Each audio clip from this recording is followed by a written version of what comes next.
Kita berikok masih bab ke-7 karena hadisnya ada 7-nya. Ya 8. Masih bab ke-7, bab mewaspadai gemerlapnya dunia. Ya, karena gemerlap sangat menarik gitu ya, bagi manusia itu sangat menarik gitu ya, gemerlapnya dunia. Ini judulnya mewaspadai hal tersebut ya, karena sangat menarik dan menyeret manusia berlomba-lomba gitu ya, berlomba-lomba untuk mendapatkannya. Itu ya intinya ya. Dan ya, yang perlu diwaspadai artinya sesuatu yang berbahaya. Nah, hadis yang ke-4 dan 5-nya sama isinya. Ini hadis yang ke-4 dan ke-5 ini isinya sama. Nah, hadis yang ke-4, an Imran bin Husainin radhiyallahu anhuma anin nabiyyi sallallahu alaihi wasallam qala khairukum qarni summal ladzina yalunahum wa qala Imranu fama adri qala nabiyyu sallallahu alaihi wasallam ba'da qaulihi marrataini aw salasan. Summa yakunu ba'dahum qaumun yashhaduna wa la yustashhadun wa yakhununa wa la yu'tamanun wa yanzuruna wa la yufun wa yazharu fihi musiman. Dari Imran bin Husain, semoga Allah meridhoi keduanya, dari Nabi Shallallahu alaihi wasallam, beliau bersabda, sebaik-baik kalian, nah biasanya kalau kalian itu yang dimaksud umat Islam ya, sebaik-baik orang Islam. Korni adalah, kalau terjemah harfiahnya kurun itu bahasa Arab, kurun aku gitu ya, artinya masa beliau. Yang sebaik-baik orang Islam itu adalah orang-orang yang hidup di zaman Rasulullah SAW, yaitu para sahabat ya. Kalau nabinya sudah pasti gitu ya, para sahabat. Jadi orang Islam terbaik itu adalah para sahabat. Nah, ini sering saya sebutkan, mending terjemah heula atulah. Summal ladzina yalunahum, kemudian ya generasi berikutnya. Yang terbaik itu ya, yang terbaik adalah sahabat. Palingan makan nikah bahas di hadis ieu tah. Kemudian orang-orang setelahnya, setelah sahabat tabi'in disebutnya ya, generasi tabi'in. Waqala Imran, nah Imran ya yang sahabat ini yang menceritakan hadis ini. Imran mengatakan, aku tidak tahu Rasulullah SAW ya setelah ba'da qaulihi, setelah menyabdakan tersebut, apakah menyebut 2 kali atau 3 kali. Nah maksudnya orang Islam terbaik itu adalah persahabat, intinya gitulah maknanya ya. Kemudian generasi berikutnya ya lunahum gitunya, orang yang mengikuti atau yang terdekatnya, generasi berikutnya yaitu tabi'in. Nah Imran bin Husain mengatakan, aku tidak ingat gitu ya apa Rasulullah menyebutnya itu 2 kali atau 3 kali gitu. Setelah maksudnya kalimat ini apakah 2 kali atau 3 kali. Summal ladzina yalunahum, kemudian generasi berikutnya, kemudian generasi berikutnya. Nah, Imran bin Husain mengatakan, aku tidak ingat gitu ya, apakah Rasulullah menyabdakan menyabdakan kalimat tersebut itu 2 atau 3 kali. Summa yakunu ba'dahum, nah setelah itu, nah kemudian setelah itu adalah kaum yang yashhaduna wala yustashhadun. Mereka memberikan kesaksian padahal tidak diminta. Nah, ini sudah menunjukkan jelek berarti ini ya. Mereka itu memberikan kesaksian padahal tidak diminta. Wa yakhununa wala yu'tamanun. Yakhunun itu orang-orangnya suka berkhianat. Wala yu'tamanun, tidak bisa dipercaya. Wa yanzuruna wala yufun, mudah bernazar tapi tidak dilaksanakan. Mudah gitunya bernazarnya tentang maunya nazar lah, bernazar apa gitu ya. Wala yufun, tapi tidak memenuhi, tidak melaksanakannya. Wa yadhharu fihi musiman, dan terakhir dan sangat nampak itu mereka itu siman teh dari lemak, mereka itu berlemak. Tai jawa takra. Tidak boleh turun ngagiling. Desa. Tapi wajar kan manusia mah. Oh, perpaduan dari omnivora dan karnivora. Omnivora dan herbivora. Pemakan segala. Wa yadhharu fihi musaman, tapi ini makna kiasan ya. Terjemah harfiah nama gitu, ini makna kiasan nih. Dan nampak sekali itunya mereka itu berbadan gemuk.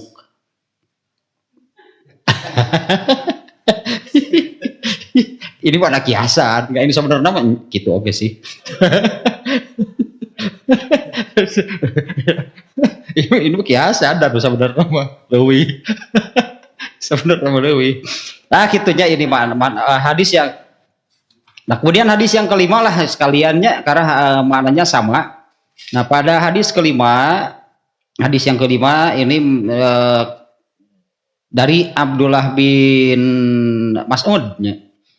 An Abdillahi an Nabiyyi sallallahu alaihi wasallam khairun nasi qarni. Nah kalau ini kali ada perbedaan kata.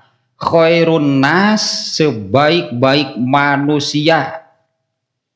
Nah kalau ini maknanya sebaik-baik manusia itu berarti ya sepanjang sejarah manusia, berarti manusia terbaik itu qarni adalah kurun waktunya aku hidupnya para sahabat.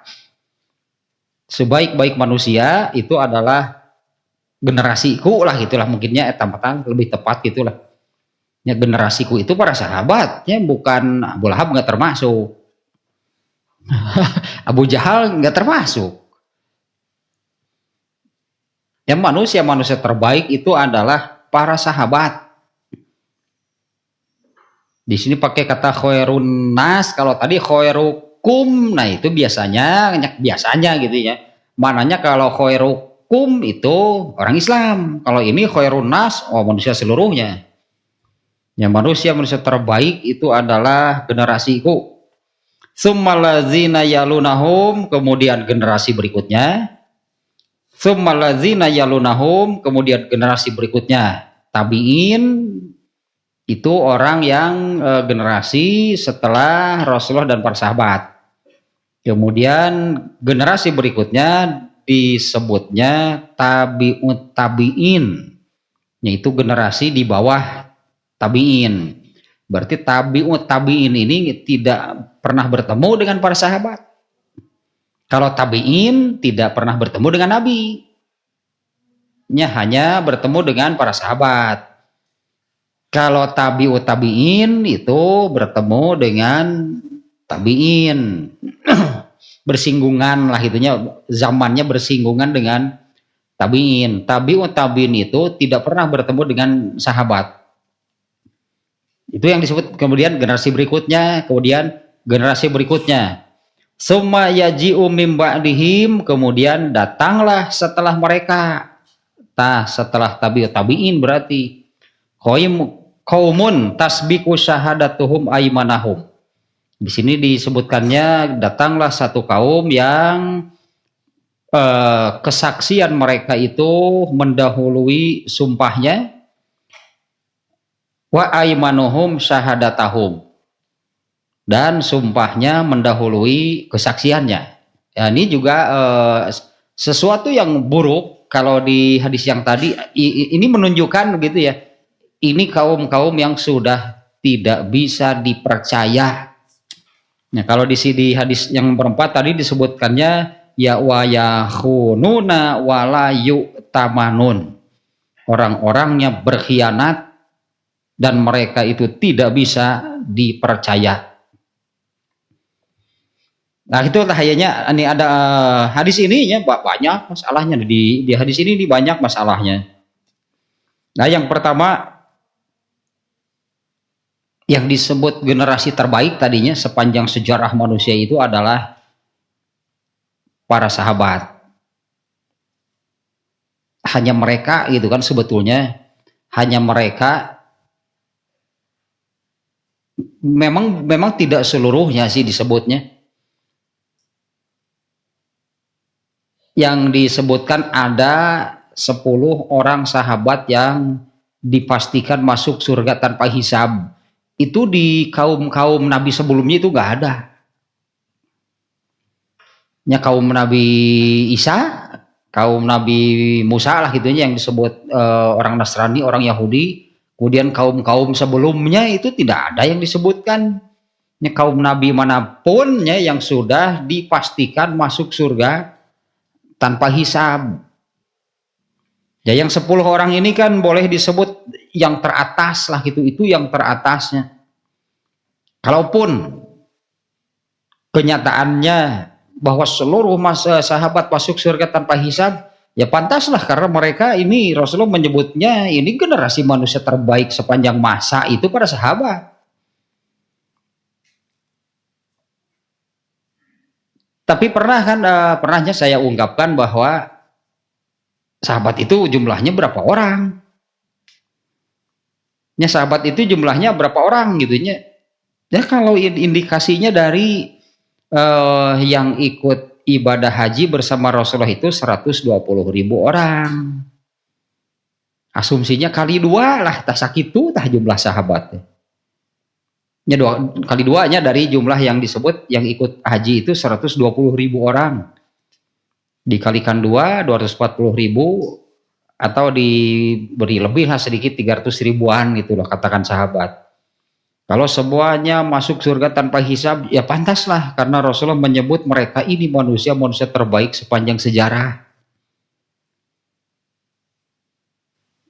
Nah, yang terbaiknya itu, nah diantaranya seperti ini, seperti yang di bawah. Ini diantara ciri lah sebutnahnya, diantara ciri mereka itunya sebagai manusia terbaik itu satu sebetulnya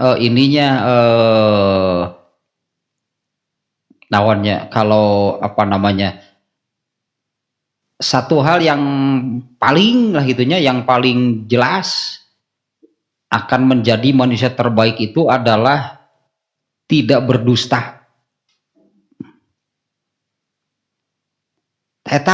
Itu akan ke segala hal berarti dia jujur. Andai dengan sesama manusia saja gitu ya tidak berani berdusta, apalagi berdusta terhadap Allah. Kalau melihat dari banyak ini ya, banyak ibadahnya, di mana ya ibadah, kalau misalnya sholat seperti yang ya kita sebut sholatnya sebagai ibadah pokok, ibadah paling penting gitu ya. Sholat itu mengajarkan banyak hal sebetulnya untuk di luar sholat.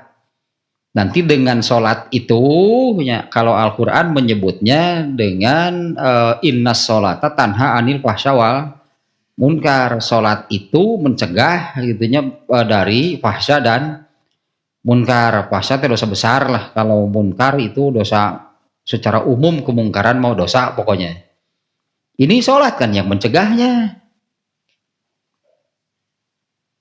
Nah diantaranya ini contohnya, kalau seseorang misalnya lupa rokaat,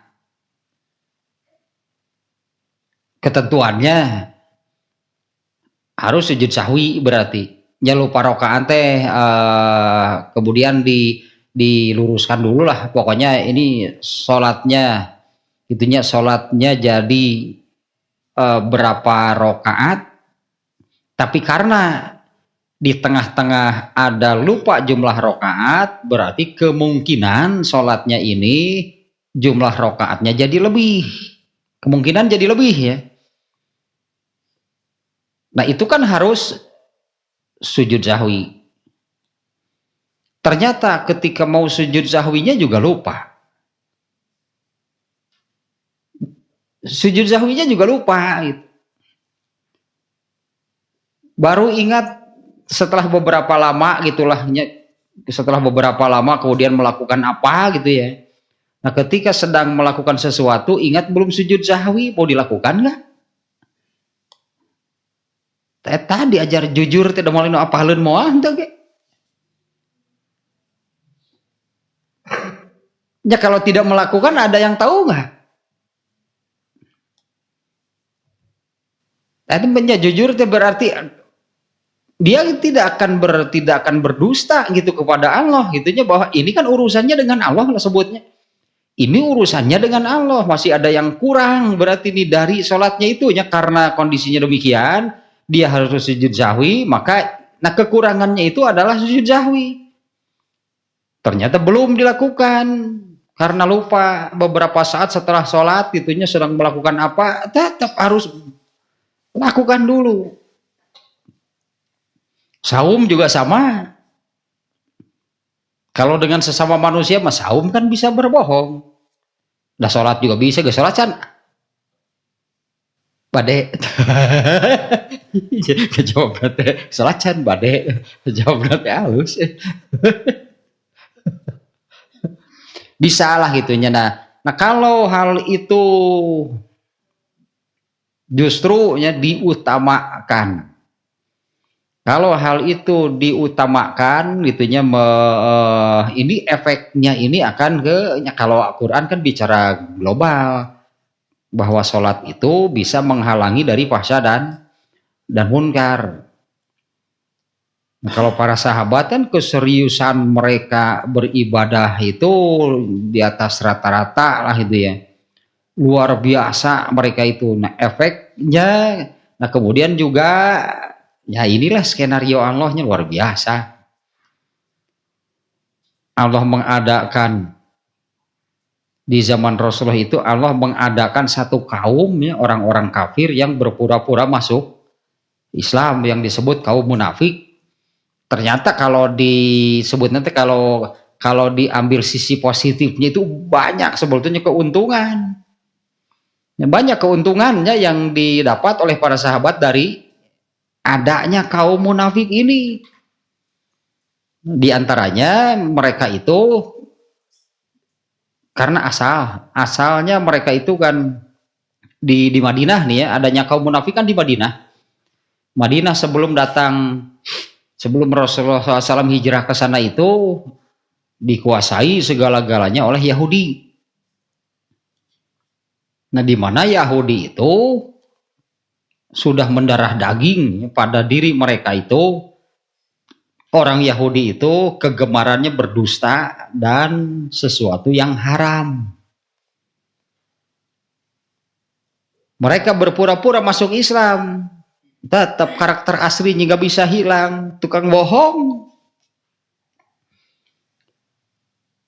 Itu bahkan yang di surat Al-Baqarah, yang ini yang wa minan nasi mayyaqulu amanna billahi wal yaumil akhir wa mahum bimu'minin. Nah, di antara orang-orang itu ada yang mengatakan kami beriman kepada Allah dan hari akhir, padahal mereka sebetulnya tidak beriman.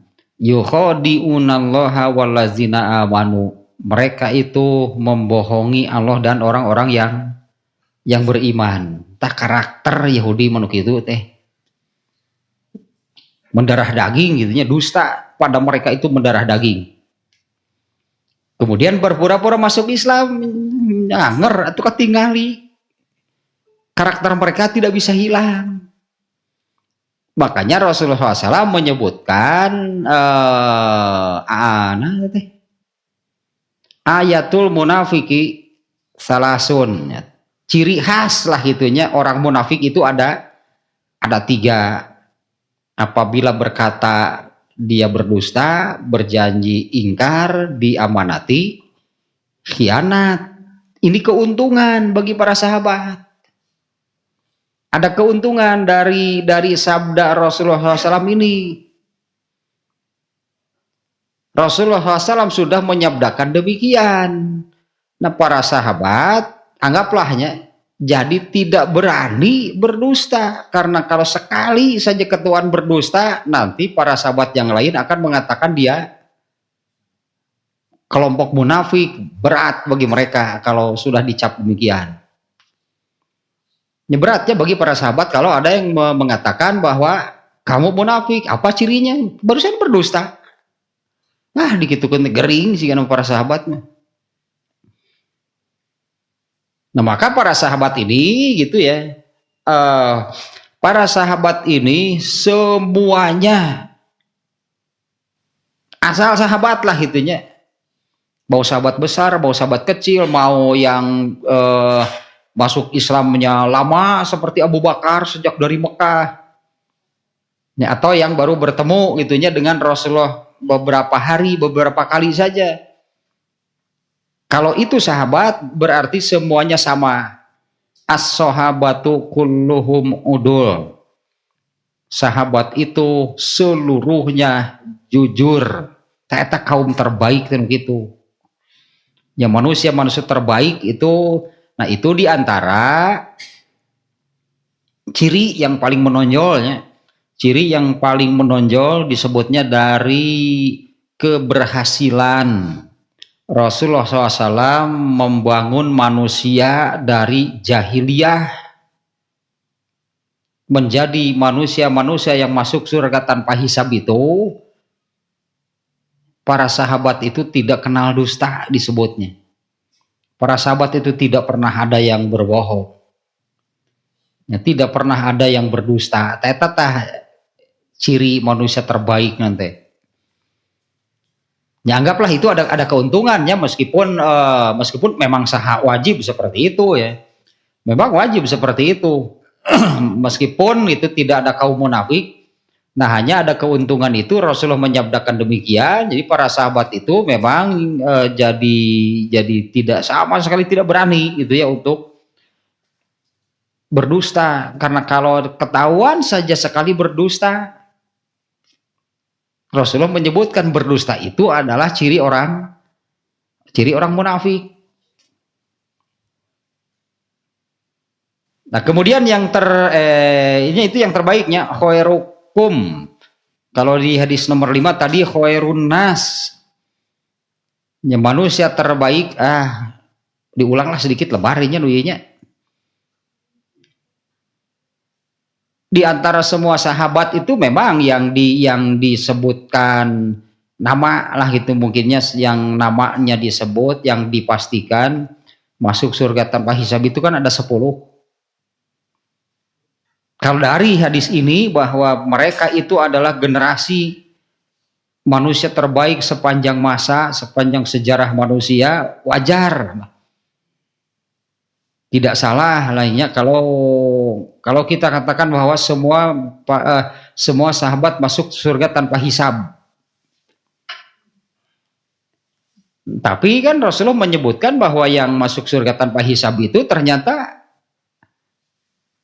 banyak jumlahnya, bukan hanya para sahabat. Nggak adanya Rasulullah menyebut yang masuk surga tanpa hisab itu hanya para sahabat. Rasulullah itu menyebut angka 70.000 kali 70.000 seberaha tah?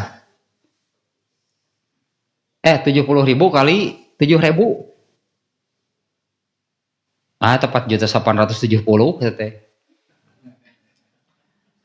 Asli 4.970.000. Nah tadi sementara para sahabat berapa orang? 300 ribuan lah anggapnya. Para sahabat 300 ribu, kan sisanya masih banyak. Sementara generasi berikutnya kualitas sudah menurun. Asumsinya bahwa generasi tabiin yang masuk surga tanpa hisab berapa orang? Pasti menurun jumlahnya dari para sahabat. Kemudian generasi berikutnya tabiut tabiin tadi menurun lagi. Kalau hitung-hitungan angka saat ini berarti masih ada kuota masuk surga itu masih banyak. Tapi kan yang dipastikan masuk surga tanpa hisab itu harus manusia terbaik di setiap generasinya. Jatahnya masih ada yang akan menjadilah manusia yang masuk surga tanpa hisab itu yang terbaik. Nah kemudian satu hal lagi, sering tidak disadari gitu. Sering tidak disadari berdasarkan hadis tadinya ya, Rasulullah menyebutnya akan ada 70.000 umatku yang masuk surga tanpa hisab. 70.000, pada para sahabat gitu 300.000. Dari 70.000 orang itu, setiap 1.000-nya bersama 70.000 orang. Teta berarti jadi dikalikan teh. Berarti jumlahnya jadi 4.970.000. Para sahabat 300.000 kan jutaan keneh sebetulnya kan. Masih jutaan, itu masih banyak. Tapi kalau melihat umat Islam saat ini berapa orang? 1.700.000.000 orang. Waduh, hari ini ya umat Islam sedunia itu sekitar sekian.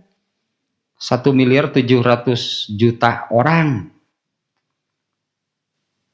Padahal sisa dari sahabat tadi sudah diambil oleh generasi tabiin. Ada yang masuk surga tanpa hisab. Tabiut tabiin ada. Tapi ini yang saya katakan ini sering tidak disadari ini ya. Kalau Al-Quran ataupun hadis kan menyebut umumnya bahwa manusia itu kan nanti di akhirat kan dihisab. Ditimbang, dihisab, ditimbang, dihisab. Itulah ada duanya ayatnya, yang mengatakan dihisab, yang mengatakan ditimbang. Nah, misalnya di surat Al-Qari'ah, itu umumnya, berarti umumnya manusia seperti itu. Nanti setelah kiamat itu kan Al-Qari'ah menerangkan peristiwa kiamat, lalu ditutup dengan fa'amma man sakulat mawazinuhu, barang siapa yang berat timbangan amalnya. Kemudian wa amma man khafat mawazinuhu, barang siapa yang ringan timbangan amalnya. Ya inilah yang akan dialami oleh manusia, artinya ditimbang. Kalau yang timbangan amalnya berat, itu akan masuk surga lahnya fi isati rodiyah. Kalau yang ringan timbangannya fa ummuhu hawiyah, maka tempat kembalinya itu adalah neraka. Jadi ada dua, berarti begitu ya. Maknanya jadi begini. Umumnya manusia di akhirat itu dihisab atau ditimbang, dihisab lah kita sebutnya. Nah sementara di hadis tadi Rasulullah menyebutkan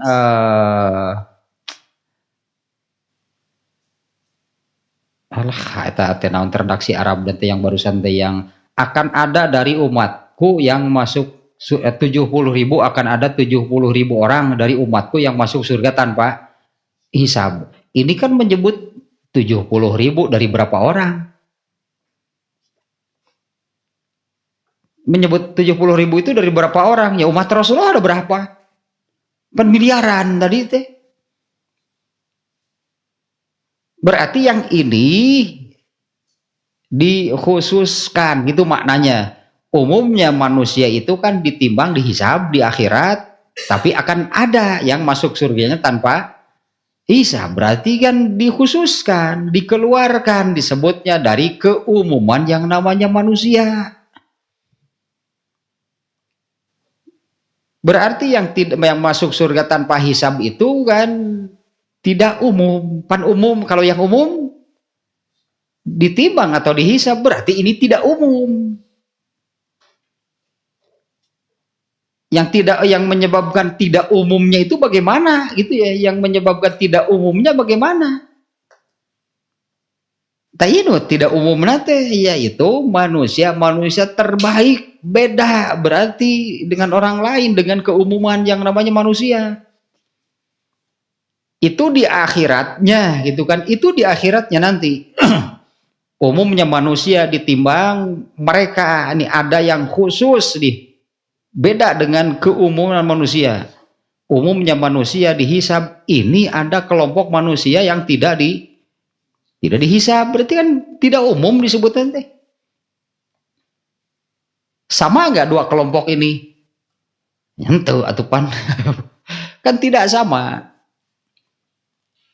Padahal itu maknanya jadi seperti ini.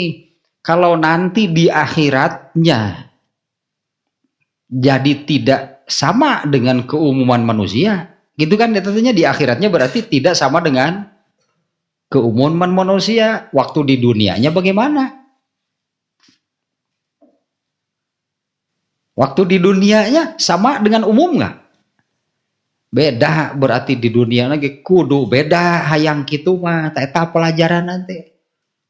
Berarti harus beda dengan keumuman kalau ingin masuk surga tanpa hisab. Kudu beda jeung batur, itu tantangannya luar biasa. Eta teh nu kitu teh anu eta teh guroba teh nu kitu teh. Nya orang asing diasingkan. Diasingkan, dianggap asing itu karena memang tidak sama dengan keumuman. Sejak dari dunianya berarti harus beda. Masa di dunianya sama, di akhiratnya dibedakan? Akhirnya itu di dunia teh nguseup, enggak di akhirat aku kumaha. Wah yang beda punten sarua aja nguseup. Atuh kudu beda yang istimewa mah. Nah, supaya nanti di akhiratnya itu berbeda, kan di akhirat mah hasil sebetulnya kan di akhirat itu adalah hasil waktu orang ini di dunia. Kalau orang ini tidak istimewa, tidak ada lebihnya dari yang lain, umum berarti namanya dihisab. Yang tidak dihisab itu harus beda, harus istimewa, harus lebih dari yang lain. Harus jadi yang terbaik teh lah, berartinya harus jadi yang terbaik di setiap generasinya. Itu baru itu dipisahkan oleh Allah, dikhususkan, dikeluarkan dari keumuman yang namanya manusia, yaitu dihisab. Sebetulnya kan jatah, sebut tadinya jatah kuota yang masuk surga tanpa hisab itu masih banyak sebetulnya. Kalau hitung-hitungan diambil oleh sahabat berapa orang, ternyata kan cuma 300.000 dari 4.900.000 deh. Ambil lagi generasi tabiin, pasti jumlahnya sudah lebih sedikit karena ini kualitasnya gitunya sudah menurun dibandingkan dengan para sahabat. Tapi tetap yang terbaik di antara mereka pasti ada. Dan manusia-manusia terbaik di setiap generasinya itu pasti ada. Manusia-manusia terbaik di setiap generasinya itu pasti ada. Nu kumaha? Nu beda we jeung batur. Ari kitu penuh ngareuseub wae gitu anu tadi nu rafting. Atuh sarua jeung kafir hirupna ge kitu mah atuh. Nu rafting, cycling, hiking pokona mah. Nu atuh sarua gitu mah jeung kafir wae sarua nu kitu mah. Jadi kan sama kan dengan mereka, nah itu mah dihisab begitu mah. Wah, harus betul-betul eksklusif berartinya istimewa, beda dengan keumuman. Kalau di akhiratnya tidak dihisab, bahkan itu akibat atau hasilnya itu adalah hasilnya nanti di akhirat seperti itu. Kan diusahakannya waktu di dunia kan? Ya diusahakan itunya untuk masuk yang tadilah kelompok orang-orang yang masuk surga tanpa hisab kan diusahakannya itu waktu di dunia. Berani tampil beda judulnya tetap. Itu berarti berani tampil beda hari gitu mah kudu sarua we jeung batur atuh mah beda jeung batur sarua jeung batur. Bahkan sarua na teh nepi ka jeung kafir wae sarua. Wah, jauh atuh eta mah. Jeung kafir wae sarua gitu. Tah ieu benernya nu alah bahasa naonnya tidak terselami meureun teu kagali teu kakodok yang disebut serupa, yang disebut sama dengan kafir itu yang seperti apa?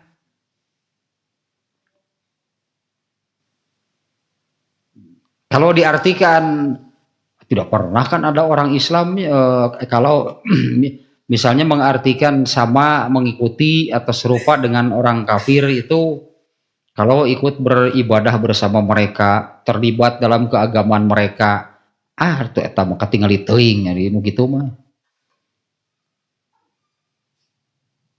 Ya sangat mudah gitu nya kelihatannya kalau diartikan seperti itu. Padahal menurut bieu kita masih gak kafir hirup teh. Merasa terpuaskan, merasa nikmat dan bahagianya itu dengan acara yang dibuat sendiri. Karena orang kafir itu acara hidupnya kan membuat sendiri di luar aturan Allah, karena aturan Allah, agama dari Allah kan tidak diikuti, tidak ditaati oleh mereka, pasti membuat sendiri acara hidupnya. Tanu karitu disebut siga kafir teh hirup teh nyariin acara sorangan.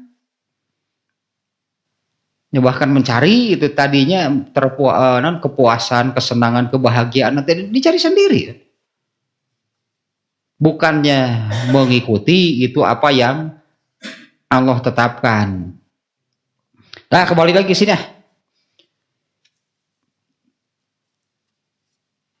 Tadi Imran bin Husainnya mengatakan, aku tidak tahu apakah Rasulullah itu kemudian menyabdakan 2 atau 3 kalinya, manusia terbaik itu adalah generasiku, kemudian generasi berikutnya, kemudian generasi berikutnya, entah 2 atau 3 kalinya kata Imran bin Husain. Kalau 3 kali berarti kemudian generasi berikutnya 1 tabiin berarti. 2 kali kemudian generasi berikutnya tabiin.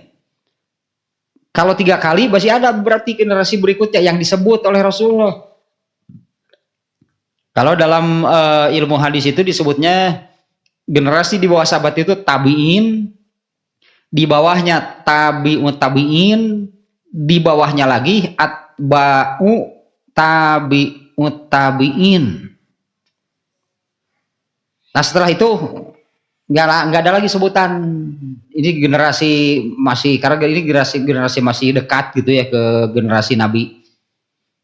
Di bawah para sahabat itu generasi tabiin, di bawahnya tabiut tabiin, di bawahnya masih ada sebutan khusus yaitu atba'u tabiut tabiin. Nah, kalau Rasulullah menyebutkannya 3 kali, kemudian generasi setelah mereka, kemudian setelahnya, tak berarti generasi tersebut yang disebut tabiin, tabiut tabiin dan atba'u tabiut tabiin. Di bawah itu, nah inilah mulai yang disebutkan di sini. Kemudian setelah itu datanglah satu kaum yang selengean selonong boy itu ya. Yashhaduna wala yustashhadun. Mereka memberikan kesaksian padahal tidak diminta gitunya untuk bersaksi. Di dalam Sahih Bukhari sendirinya itu ada khusus pembahasan Kitabus Syahadat judulnya. Artinya untuk bersaksi itu ada aturannya di dalam Islam yang nggak boleh seperti ini. Tiba-tiba katakanlahnya sekonyong-konyong tiba-tiba menjelaskan sesuatu, memberikan kesaksian padahal tidak diminta, itu nggak boleh. Ada aturannya gitunya. Yang disebut bersaksi di dalam Islam itu ada aturannya di dalam Islam. Nah ini berarti sudah gak jelas aturannya. Mereka ini sudah melanggar. Mereka sudah tidak lagi berpegang itu kepada aturan Islam. Rasulullah menyebutkan di sini dengan ini indikasinya mereka itu bersaksi padahal tidak diminta gitu ya untuk menjadi saksi atau tidak diminta kesaksian mereka. Nah, ini indikasi bahwa mereka ini sudah tidak lagi berpegang kepada aturan Islam. Kemudian yang berikutnya wa yakhununa wa la yu'tamanun. Yaitu ada kemudian ciri lah mungkinnya. Ciri yang kedua yang disebutkan oleh Rasulullah SAW itu adalah yakhununa, mereka itu orang-orang yang suka berkhianat. Padahal tadi berkhianat itu kan salah satu ciri dari kaum munafik.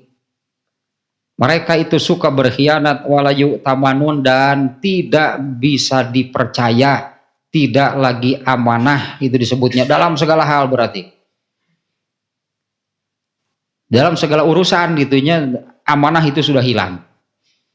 Nah bahkan Rasulullah ini tentang amanah ini ya di Kitabul Fitan atau apa gitu ya di Bukhari itu hadisnya begini. Amanah, yang namanya amanah itu jujur. Amanah itu Allah masukkan gitunya, Allah tanamkan ke dalam bahasa kitanya lubuk hati. Artinya ke dalam bagian hati yang paling gitu ya, yang paling dalam, yang paling ke inti dari hati gitu ya. Amanah itu Allah masukkan ya ke dalam lubuk hati, ke dalam gitu hadisnya sugan ketemu ya orang baca ke eta. Tapi nanti amanat itu akan hilang. Eta masalah nama sanubari ya lah. Sanubari. Kelebar teh hadis tanya tentang amanah teh.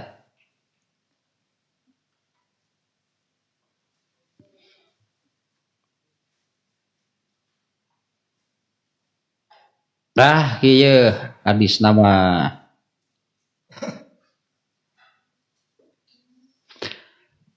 annal amanata nazalat fi jazri qulubir rijal summa alimu minal qur'ani summa alimu minas sunnah.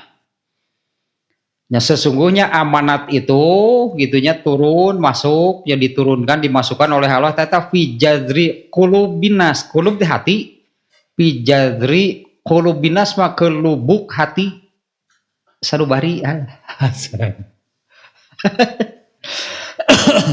kebagian gitu hati yang paling gitunya intinya itu Allah yang memasukkan amanah ke dalam diri manusia. Summa alimu minal Quran, kemudian mereka mengetahui itu tentang amanah itu dari Al-Quran. Kemudian mereka mengetahui permasalahannya lah berartinya tentang amanah itu melalui Quran. Kemudian mereka mengetahui tentang amanah itu dari dari sunnah.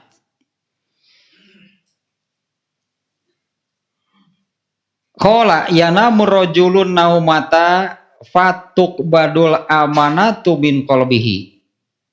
Nah, kemudian orang-orang itu tidur lalu amanah itu dikeluarkan dari dalam hatinya. Ini yang menyebutkan bahwa amanah itu nanti akan hilang. Oh, di relung hati di terjemah nanti. Di awal mula amanah diturunkan dalam relung hati para hamba. Beda pujanggang. Kemudian mereka tahu tentang amanah itu dari Quran, ya dari sunnah. Nah, lalu orang-orang tidur nyenyak dan amanah itu dicabut dari dalam hatinya. Nah itulah dan selanjutnya lah itu panjang nih hadisnya.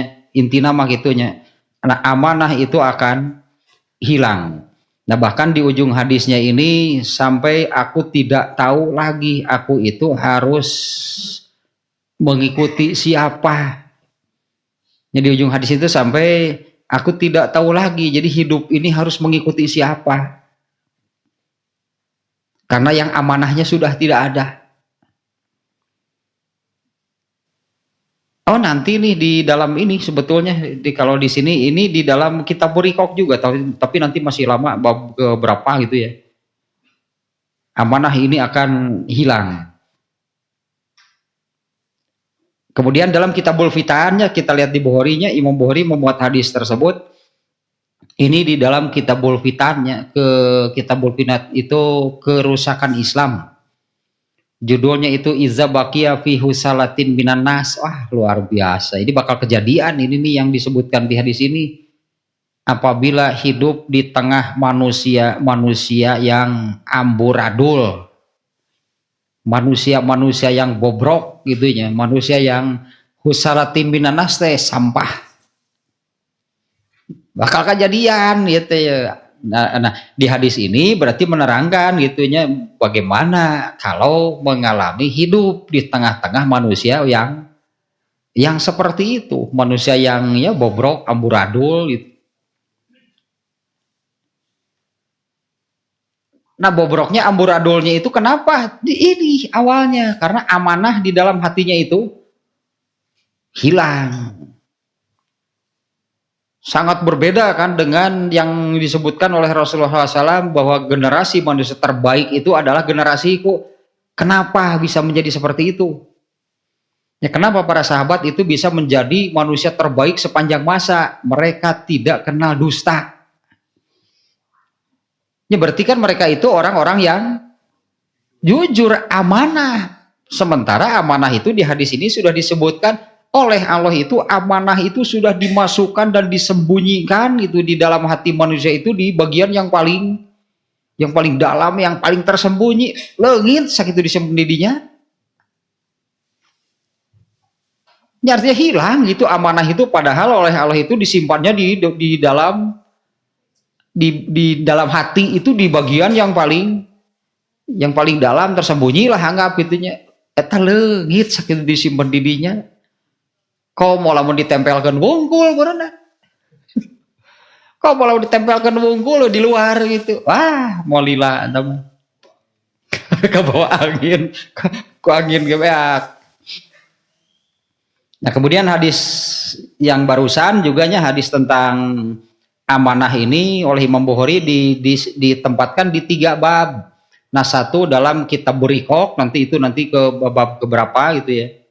Kemudian dalam Kitabul Fitan, rusaknya, bukan rusaknya Islam gak pernah rusak sebetulnya. Rusaknya kaum muslimin, rusaknya orang-orang Islam. Kitabul Fitannya rusaknya orang-orang Islam itu karena ini penyebabnya. Dan satu lagi, Imam Bukhari menempatkannya di dalam kitab atau pembahasan tentang mengikuti sunnah atau berpegang teguh kepada Al-Quran dan sunnah. Karena di hadis tadi kan disebutkan bahwa amanah itu Allah tempatkan di dalam bagian hati manusia yang paling dalam. Kemudian mereka mengetahui, mempelajari itu ya tentang amanah itu apa dan bagaimana dari Al-Quran, dari sunnah. Nah, Imam Bukhari menempatkan hadis tersebut dalam pembahasan tentang berpegang teguh kepada Al-Quran dan sunnah. Ternyata itunya untuk menjaga amanah, berarti berpegang teguh kepada Al-Quran dan sunnah itu untuk menjaga amanah yang Allah simpan di hati yang paling dalam. Tanpa berpegang teguh kepada Al-Quran dan sunnah, amanah itu akan hilang. Ya, karena kan kemudian mempelajari, mendalami tentang amanah itu dari Al-Quran, dari sunnah. Nah, ini berarti ya, berpegang teguh kepada Al-Quran dan sunnah itu untuk menjaga amanah yang Allah tempatkan di dalam hati yang paling dalam. Itu berarti yang menyebabkan para sahabat itu menjadi manusia-manusia terbaik sepanjang masa. Mereka menjaga amanah. Nah, substansinya berarti hidup di zaman manapun kalau menjaga amanah itulah manusia-manusia yang terbaik. Nah, menjaga amanah berarti jujur terhadap Allah, jujur terhadap Rasulnya, jujur terhadap sesama, jujur terhadap diri sendiri. Ya, kalau amanah yang terjaga pasti akan seperti itu. Nah, contohnya tadi di dalam ibadah sholat itu kalau dia amanah kepada Allah harus sujud sahwi, berarti dia akan sujud sahwi. Jujur gitu kan, karena pada sholatnya itu ada yang lupa sehingga jumlah rokaatnya itu tidak jelas. Apakah ini benar jumlah rokaatnya atau lebih?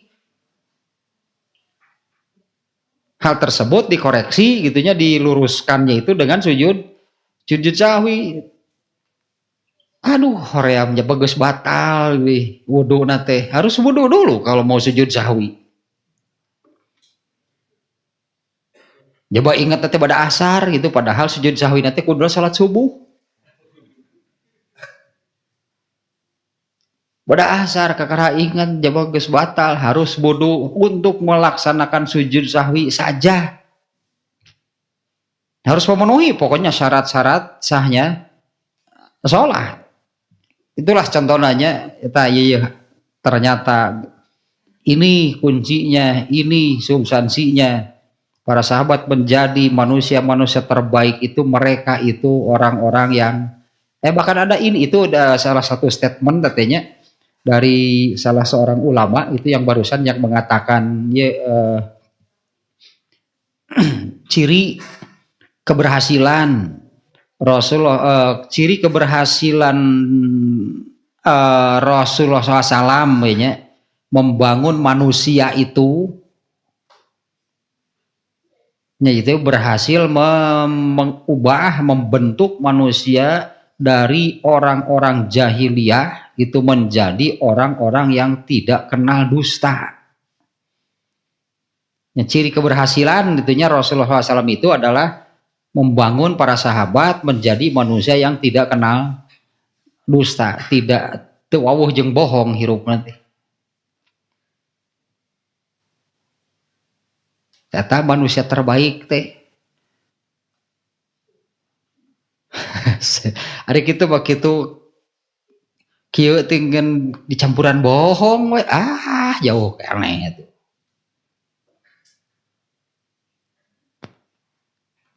Obrolan sehari-hari pun bahkan gitunya. Cuma ngobrol biasa gitu, penting-penting acan. Dasar guys mendarah daging teh, modal Yahudi mah tadi kan untuk orang-orang Yahudi gitu ya. Bohong itu sudah mendarah daging dan jadi kegemaran, hobi ngebohong teh. Ya hariannya membentuk lah, jadilah jadi karakter mereka. Tadi di surat Al-Maidah ayat 42 teh nerangkeun gitu teh. Mereka itu hobinya berdusta. Nurun itu teh bukan nurun sih, kaum munafik itu kan Abdullah bin Ubay itu kan orang Madinah. Orang Madinah sebelum ada Islam itu kan ini dikuasai atau segala-galanya Yahudi lah pokoknya mah. Begitu mereka masuk Islam, berpura-pura masuk Islam, anggar Yahudi nama ayah. Sampaikan gampang cek Rasulullah teh untuk melihat orang munafik. Rasulullah menyebutkan kan cirinya, ciri munafik ada 3. Itu jadi keuntungan gitu bagi para sahabat ya. Ya anggaplah mereka betul-betul menjaga diri sehingga mereka tidak berdusta. Sangat ketakutan mereka itu kalau gitunya katakanlah kedapatan berdusta, lalu sahabat-sahabat yang lain mengatakan dia ini munafik gitu, disebut munafik teh abong teh gering lagi. Ya kebetulan nih contohnya no ya teh. Sahabat nunungi momen panjang teh. Muaz bin Jabal ya. dia menjadi imam sholat isya baca surat Al-Baqarah. Bisa jadi tamat terus disebut baca Al-Baqarah teh.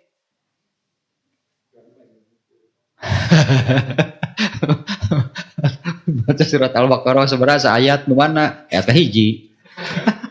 Atau alif lam mim meureun. Kan Al-Baqarah eta ge. Ternyata saat itu ada orang yang saatnya mendapatkan giliran air gitu untuk pertanian, untuk peternakannya. Kalau giliran air itu tidak diambil, baru akan kebagian giliran air itu 3 atau 4 hari kemudian. Ternyata orang ini kan begitu Mu'adz membaca surat Al-Baqarah, aduh, cai, kumaha ya cai. Yang terbayang kan ternaknya mati, kemudian tanamannya, pohon-pohonnya juga mati. Akhirnya dia memisahkan diri keluar dari sholat berjamaah lalu menyelesaikan sendiri. Tidak membatalkan sholatnya, dia keluar dari berjamaahnya ya. Lalu menyelesaikan sendiri, kemudian cepat-cepat pergi untuk mendapatkan giliran air.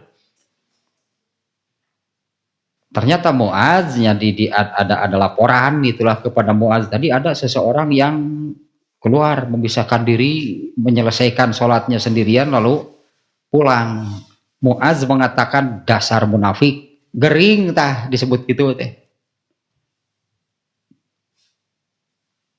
Dia sampai lapor kepada Rasulullah. Saya melakukan begini itu karena tadilahnya alasannya ya. Karena harus mendapatkan air. Kalau enggak, ya ternak. Katakanlah itu ya ternak kemungkinan terburuknya kan. Ternaknya bisa mati, kebunnya kekeringan, pohon-pohonnya mati. Tapi Mu'adz mengatakan saya munafik. Berat nih bagi sahabat ini. Berat di komentar seperti itu dikatakan dasar munafik.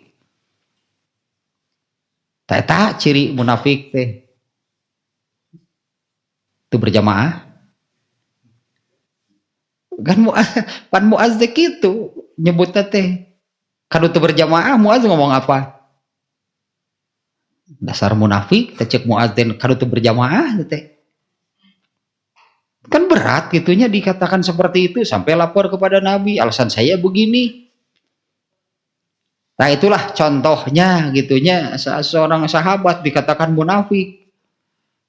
Gering lagi, lilas ya tambah buru-buru makanya lapor kepada Nabi untuk meluruskan, mendudukkan masalahnya. Dari kejadian itu gitu ya ternyata Rasulullah itu menegur Mu'adz. Fatanun antaya Mu'adz itu teguran Rasulullah kepada Mu'adz deh. Apa kamu mau merusak? Fatanun teh orang yang memunculkan fitnah. Fatanun itu orangnya ya kan fitnah. Kamu ini merusak. Rusak atau berjamaah teruksak mun gitu. Iya berjamaah nawe wungkul. Mun gitu mah kalau seperti itu berjamaah ini rusak. Bagaimana kalau itu baru satu orang, kalau ada orang lain yang juga mengundurkan diri bagaimana? Kalau terus satu persatu mengundurkan diri bagaimana? Ada nggak kemungkinan seperti itu? Ya ini jadi berjamaah ini bagaimana? Teta merusak. Ari Mu'adz sangeunahna ngomong dasar munafik dibaca Al-Baqarah wae panjang teuing. Engko saya surat naon atuh? Jangan apa panjangnya Al-Baqarah dibaca apa kira Al-Baqarah panjang teuing sidik panjangna Al-Qur'an teh 220 ayat 280 genep teh ayat terbanyak itu kan Al-Baqarah. Dari Mu'adz kira Al-Baqarah panjang teuing pun gitu biar gak Al-Ikhlas panjang teuing pantas tamar soalnya ada yang lebih pendek yaitu Al-Kautsar. Dibacakan Al-Kautsar wae memisahkan diri. Aing geus sayang surat naon atuh. Al-Kautsar oge kan bagi tilu. Al-Kautsar dibagi tilu. Mun salat malam kan kitu teh.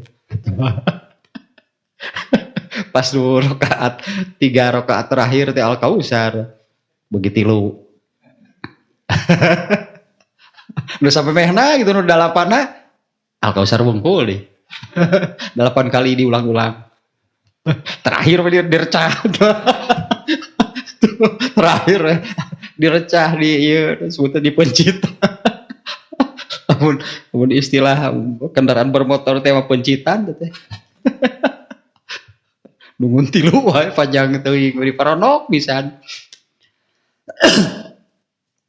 Nah, sekarang kaitan dengan babnya, berarti ini apa sih kaitannya hadis seperti ini dengan bab mewaspadai gemerlapnya dunia dan berlomba-lomba?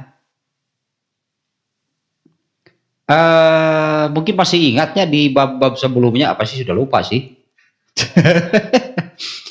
Di antaranya juga ini statement dari salah seorang ulama. Beresnya generasi awal, nyebutnya generasi awal, para sahabatnya, beresnya generasi awal umat Islam ini adalah dengan 2 hal. Satu, zahadah, zuhud. Zuhud itu yaitu menghindarinya. Ini apa yang harus diwaspadai oleh mereka dihindari. Sukses para sahabat itu menjadi manusia terbaik itu karena berhasil keluar dari situasi ini. Tidak tergoda, tidak tergiur, apalagi ikut berlomba dalam gemerlap dunia, oleh mereka dijauhi. Ya, dengan zuhud gitunya, suksesnya generasi manusia pertama, generasi umat Islam, bukan generasi manusia. Ya, suksesnya generasi umat Islam pertama itu oleh 2 hal, yaitu zahadah dan jihad. Zahadah itu, zuhud itu, lah pokoknya tanya zuhud itunya terbebas dari ini nih, dari bahayanya gemerlap dunia. Dan jihad itu ya kalau pernah juga saya terangkan, kenapa ini harus diwaspadai, berbahaya, artinya sesuatu yang harus diwaspadai itu artinya sesuatu yang berbahaya ya. Kalau nggak salah pernah saya gambarkan begini, katakanlah di mana kita berdiri, di mana kita berada di satu tempat, anggaplah kalau keakhiratan itu ke sebelah barat, kalau keduniaan itu ke arah yang berlawanan. Kalau orang ke arah keduniaan pasti menjauhi keakhiratan, karena arahnya berlawanan. Nah, para sahabat itu gitunya, generasi umat Islam pertama sukses itu menjadi manusia terbaik itu karena mereka mengarah ke arah keakhiratan, tinggalkan urusan keduniaan. Karena arahnya berlawanan, itu gak bisa sebetulnya. Dua-duanya mamanya ya jelema leumpang teh ongkoh kawetan tapi kakulon. Ongkoh kakulon tapi kawetan kan aneh kan, gak bisa gitunya. Ini gak bisa gitu. Kalau ke arah keakhiratan berarti harus zuhud, harus meninggalkan keduniaan. Ini yang sering saya ungkapkan. Saya khawatir menyebutkan kata keduniaan deh, karena pemahaman, image apa itu keduniaan seperti sufi ini yang beredar pemahamannya. Ya semata-mata berupa harta. Jadi kalau ingin keakhiratan, ingin soleh kudu miskin. Nah itu bukan yang seperti itu. Kan itu sufi kan yang mengajarkan demikian. Khawatir wae gitunya, dalam hati saya ada kekhawatiran kalau menyebut keduniaan teh seperti yang diajarkan oleh sufi. Jadi kudu miskin. Nah jadi gitu, itu yang salah. Pokoknya keduniaan itu hal-hal yang mengganggu ibadah, yang menjauhkan manusia dari taat, dari ibadah. Eta urusan keduniaan. Moal aya ibadah ngaganggu ibadah moal. Tidak akan ada urusan keakhiratan mengganggu urusan keakhiratan. Artinya kan tidak ada ibadah yang mengganggu urusan ibadah, yang mengganggu ketaatan dan ibadah itu urusan keduniaan. Nah itu yang dihindari benar oleh para sahabat. Sukses mereka menjadi manusia terbaik. Nah satu zahadah atau zuhud sebutannya. Yang kedua jihad. Kalau sudah meninggalkan urusan keduniaan, ya bersungguh-sungguhlah di dalam urusan keakhiratan, urusan taat dan urusan ibadah. Nah itu kunci sukses mereka. Itu sudah pernah di bab-bab sebelumnya. Ya, ingat. Ya, ingat. Padahal sudah tersebutkan. Ternyata kunci sukses segitunya, sukses generasi pertama dari umat Islam itu dengan dua hal, yaitu zahadah dan jihad. Tinggalkan urusan keduniaan, serius dengan urusan keakhiratan. Padahal dengan serius menjalani gitunya, serius menjalani urusan keakhiratan, urusan keduniaan nanti oleh Allah diberi banyak. Emang kalau serius karena ibadah mau kebagian gitu dunia. Tapi kalau orang yang seriusnya kepada urusan dunia, akhirat pasti dipastikan gak akan kebagian.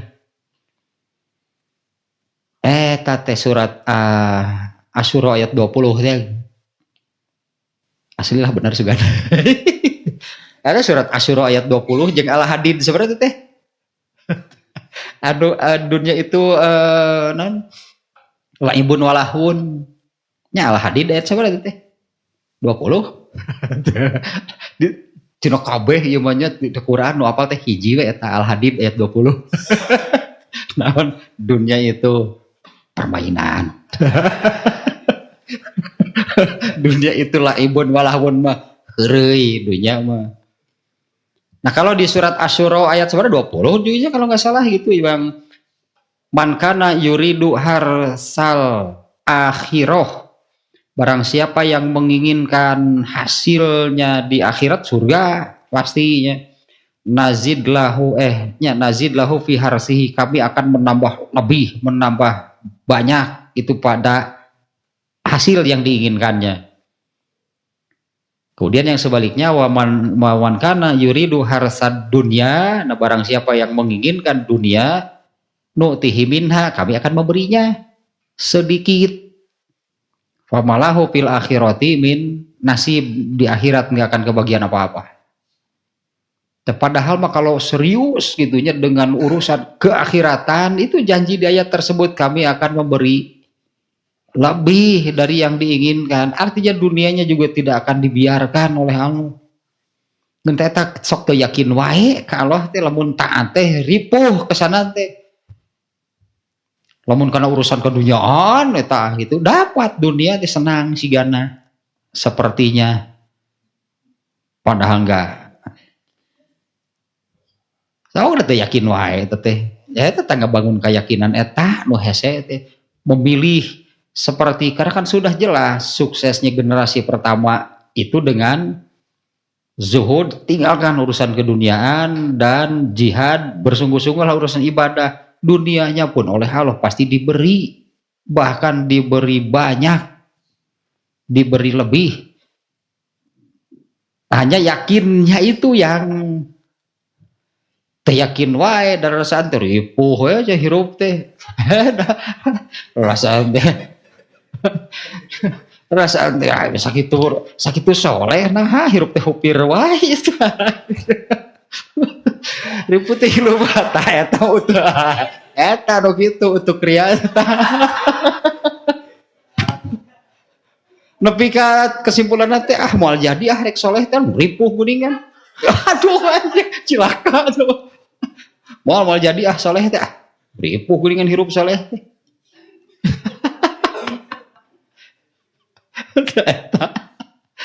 Ada grup untuk kriya geus eta. Grup eta. Saya tanya ini kaitan bab ini ya dengan hadis ini dengan bab sekarang gitunya. Ini orang-orangnya akan menjadi seperti ini. Kalau berlomba ke dalam urusan keduniaan, ya inilah orang-orangnya menjadi seperti ini. Ini sudah menunjukkan mereka memberikan kesaksian padahal nggak diminta. Nah ini kan sudah melanggar aturan Islamnya dalam soal persaksian. Kemudian mereka menjadi orang-orang yang berkhianat, tidak bisa dipercaya, kemudian mudah berjanji, bernazar. Hare sugan diamalkan. ditagih teh paling irahanya. Atau lamun teu bisa mengelak teh hehe geus we sirge beres segitu masalah teh. Padahal urusan nazar, urusan janji itu urusannya dengan Allah, meskipun jadi berjanjinya kepada manusia janji nama. Urusannya kan dengan Allah ya. Ini mereka bernazar, ya berdazar, berjanji, tapi ya gitulah dengan mudahnya. Jadi gampang teh bernazar berjanji teh kemudian tidak walayupun tidak menunaikan. Ngerwe kadang teh koyang memulai, koyang mengakhiri dah. Hare we kalem. Itu kumaha? Di lalempang gitu sugan ada rasa bersalah. Padahal masalahnya berat itu. Ini cirinya. Ini ciri kan Rasulullah menyebut generasi terbaik, tapi kemudian menurun 3 kali kan. Rasulullah menyebut generasi tabi'in, tabi'ut tabi'in, atba'u kadituna. Wah, siga kieu tah jelema teh. Artinya ini sesuatu yang sangat buruk. Kan Rasulullah menyebutnya setelah itu adalah generasi manusia atau akan datang kaum yang ini kan diantaranya yang disebut keburukannya banyak sebetulnya. Di antara keburukan yang disebut adalah yaitu tadi satu memberikan kesaksian padahal tidak diminta. Yang kedua berkhianat, tidak lagi bisa dipercaya. Kemudian sangat mudah bernazar atau berjanji dan tidak melaksanakannya, tidak memenuhinya. Yang ketiga gerendut. Yang terakhir gerendut. Wah yazharu fihi musiman. Gerendut. Ini juga kiasan. Ini kiasan dari ininya. Saya baca di itu tadi saya buka-buka di hadis ini di bab bersaksian. Ya di sana ada penjelasan. Kalau di sini nggak ada nih penjelasan kata tersebut. Ini kiasan dari kebanyakan harta, berlomba-lombanya dalam urusan harta, sehingga ya mana kiasannya nih ya, karena ini kan kalau secara harfiahnya ya gitu gerendut. Tapi makna sesungguhnya adalah ya itulah sibuknya dengan urusan-urusan keduniaan sehingga mereka itu lalai dengan urusan ibadah. Tak bukti nate apa dalam hal bersaksi itu urusan ada urusan ibadahnya nggak? Ini sudah diabaikan, sudah dilupakan. Kemudian mereka itu menjadi mudah berkhianat, hilang amanah. Apa itu bukan urusan agama? Kemudian berjanji bernazar itunya tadi mudah itu mengucapkan insya Allah hare kaditu nanti naon hari insya Allah teh oh insya Allah teh kumaha engke terjebah nate lamun gitu mah ringkir datang kali itu ya lah tamun etanya udah datang insya Allah tak insya Allah aya nama jadi gitu di urang mah makna nate padahal kalau kalimat insya Allahnya juga itu ayat Quran itu teh ibadah. Mengucapkan insya Allah itu artinya iya gitu, tapi kita tidak bisa memastikan karena apa betul nanti pada waktunya bisa datang. Insya Allah itu artinya iya gitu lah, tapi kan tidak boleh kan manusia memastikan sesuatu yang belum jelas. Jadi insya Allah itu iya gitu pasti datang. Mun ngomong gitu mah. Ini gitu ini besok datang nggak? Insya Allah teh artinya saya pasti datang. Hanya kan nggak boleh ngomong gitu teh. Tapi maksudnya teh gitunya insya Allah teh lain kuang ke. Insya Allah teh kumaha? Insya Allah geus ragu we ayeuna mah. Mun aya nyebut insya Allah teh. Lah orang Islam teh jadi gitu nyebut insya Allah teh sama dengan kumaha engke. Maksudnya gitu, insya Allah itu pasti datang. Nah hanya ngomong seperti itu tidak boleh, gitu dilarang. Karena manusia itu seolah-olah mendahului Allah disebutnya, memastikan gitunya sesuatu yang belum terjadi. Insya Allah itu sudah yang paling tinggi jawaban teh. Mun ngomong ke mangke atuh ulah insya Allah gitu. Ngomong teh jeung Islami ti ditu nama make Arab. Islami. Tong insya Allah tuh sing bener edek mah. Tah kan aya nama. Geus geus kacau lah pokokna mah. Tapi maknanya ini menunjukkan sudah jauh dari agama nu terakhir tehnya itu, makanya ini kiasan maknanya. Kemudian datanglah generasi berikutnya yang jauh dari agama, kesimpulan nama, padahal generasi sahabat itu ya generasi terbaik, kemudian yang berikutnya menurun kualitasnya, berikutnya menurun, setelah itu Rasulullah sudah tidak bisa membayangkan, hanya digambarkan garnut segitu. Ternyata maksudnya orang-orang yang yang jauh dari tata, iya nama justru kaitan hadis ini dengan bab sekarang ini kan mewaspadai orang-orangnya, berarti orang-orang yang kalau jauh dari agama pasti itu ke arah keduniaan. Mereka inilah orang-orang yang terseret gitunya oleh gemerlapnya dunia.